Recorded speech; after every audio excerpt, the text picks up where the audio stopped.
faithfully delivering value, interpreting the world's great books. Hello, this is Sally's Book Club. Today we'll explore the book Gone with the Wind by American author Margaret Mitchell.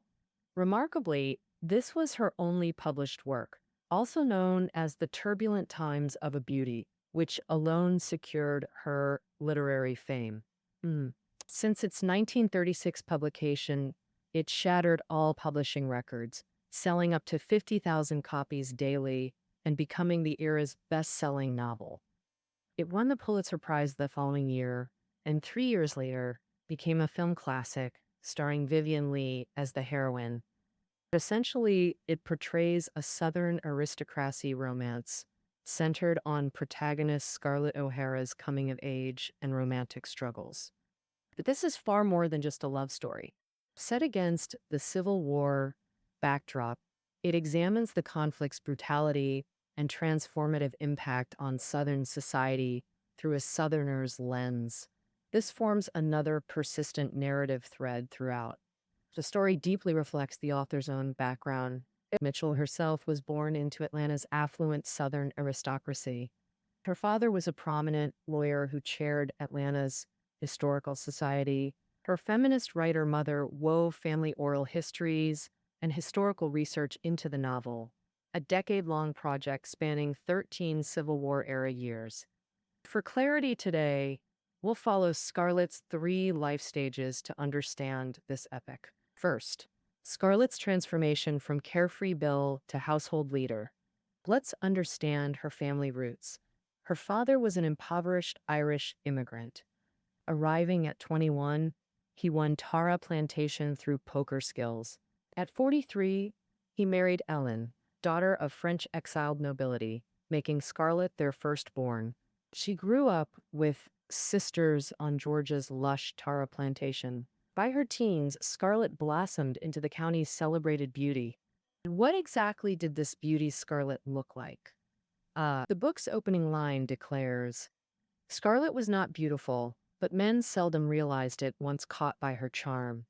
Her beauty wasn't in perfect features, but in vibrant, magnetic vitality.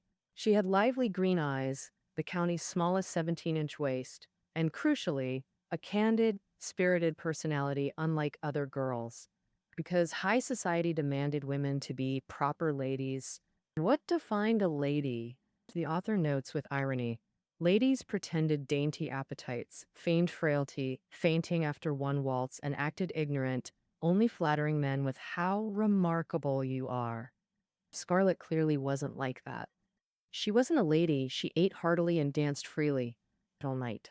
With her Irish father's adventurous spirit, 16-year-old Scarlett lived carefree, obsessing only over ball gowns, cinching her waist tighter, baring shoulders, and maneuvering among wealthy admirers. But at an April 1861 barbecue, Scarlett faced her first rejection. Though surrounded by suitors, Scarlett secretly adored the neighbor's heir. Ashley, blonde, handsome, loving music and poetry, things Scarlett disdained, captivated this unconventional girl. During the barbecue, she confessed her love privately, only to be rejected. Ashley was marrying his cousin Melanie, humiliating Scarlett, the county's belle. She completely forgot ladylike decorum. Furious, she slapped Ashley hard and smashed a vase. Worse, this scene was witnessed by outsider Rhett Butler, marking their first encounter. Scarlett didn't yet grasp she and Ashley were fundamentally incompatible. She and Rhett, however, were a fiery match, neither lady nor gentleman. Let's briefly introduce the male lead, Rhett. When he appears, he's already in his 30s, which was considered uncle-level age back then. He's tall with a dark complexion, and his smile always carries a careless, shameless air that makes Scarlett very uncomfortable. Scarlett complained that he looks at me as if I'm naked, and his past could be called notorious. Although he comes from a prestigious Southern family, his promiscuity got him expelled from West Point. He shot several people, smuggled arms, and even lived off gambling. Yet, it's this guy who witnessed Scarlett's embarrassing moment. However, while Scarlett was downcast over her failed love, The entire Southern society was preoccupied with the impending Civil War. At this spring 1861 barbecue, George's men spoke of war with blind optimism. They thought the gentlemen of high society could defeat those lowly Yankees within a month. But Rhett reminded everyone that the North has iron foundries and shipyards, things the South lacks. Rhett said, "All we have are slaves, cotton, and arrogance." Although Rhett's words were unpleasant, they were indeed true. After American independence, the South and North developed along different paths. The North saw rapid growth in capitalist economy and industry. The South, however, relied mainly on plantation economy, practicing black slavery, leading to conflicts.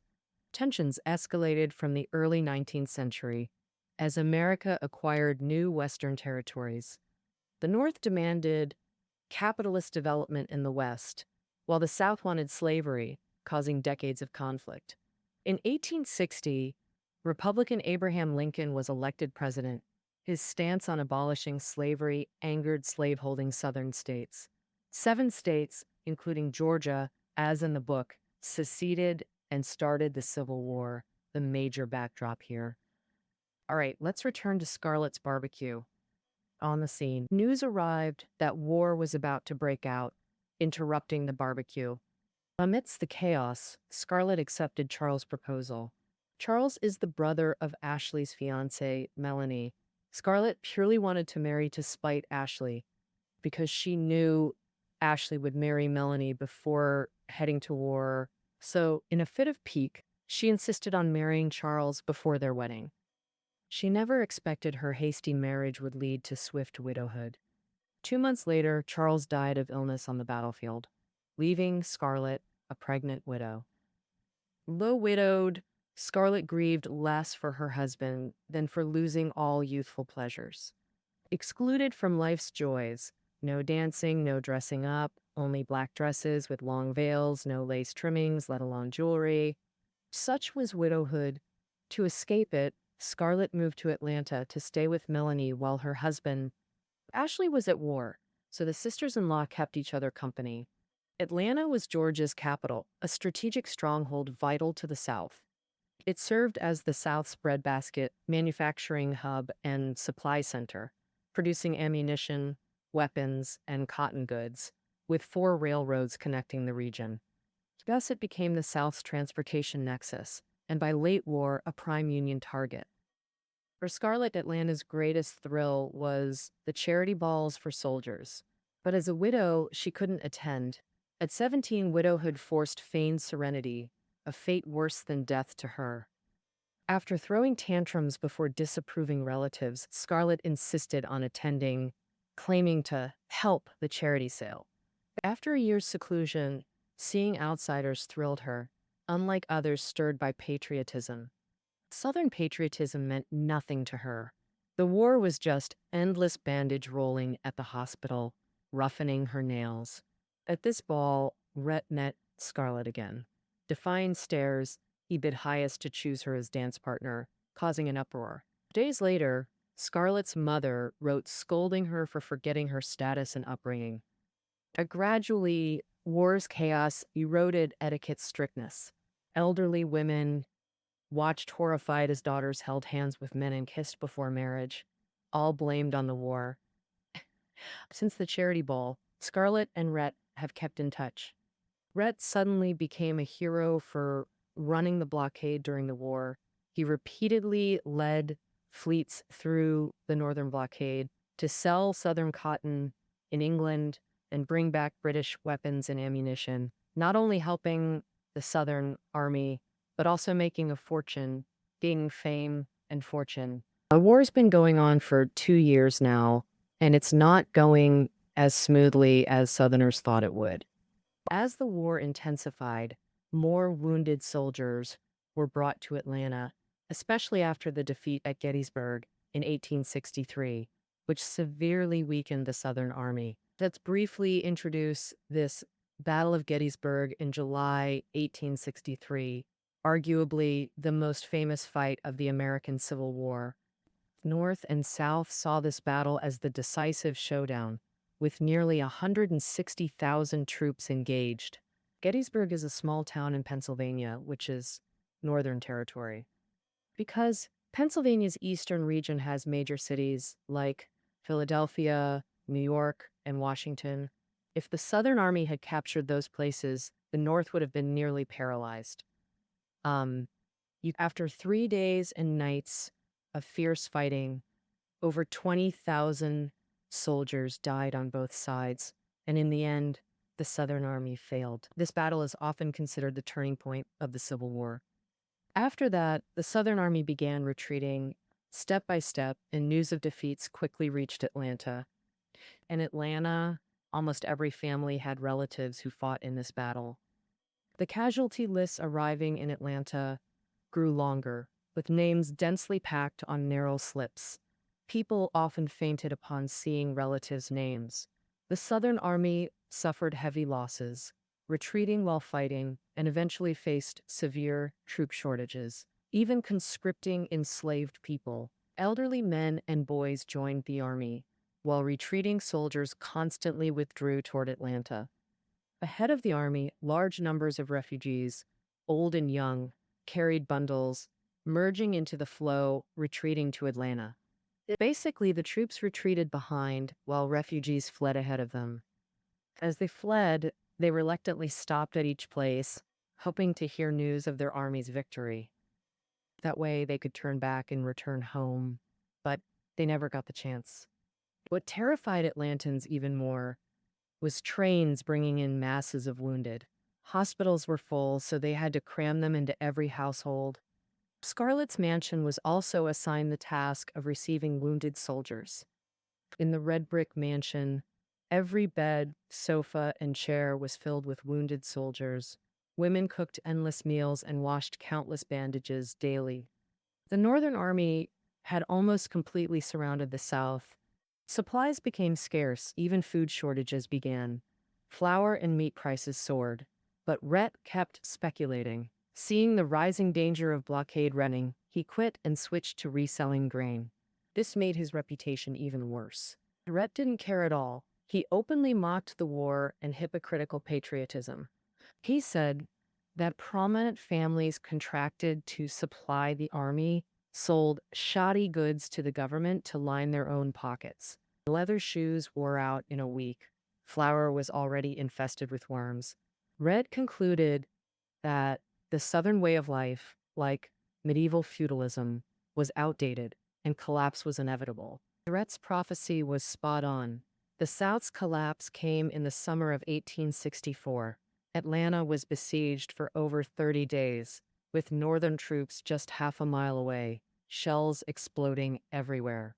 Scarlett covered her ears in fright, trembling all over. She longed to return to her parents' plantation, but for Ashley's request, Scarlett reluctantly stayed to care for Melanie, who was about to give birth.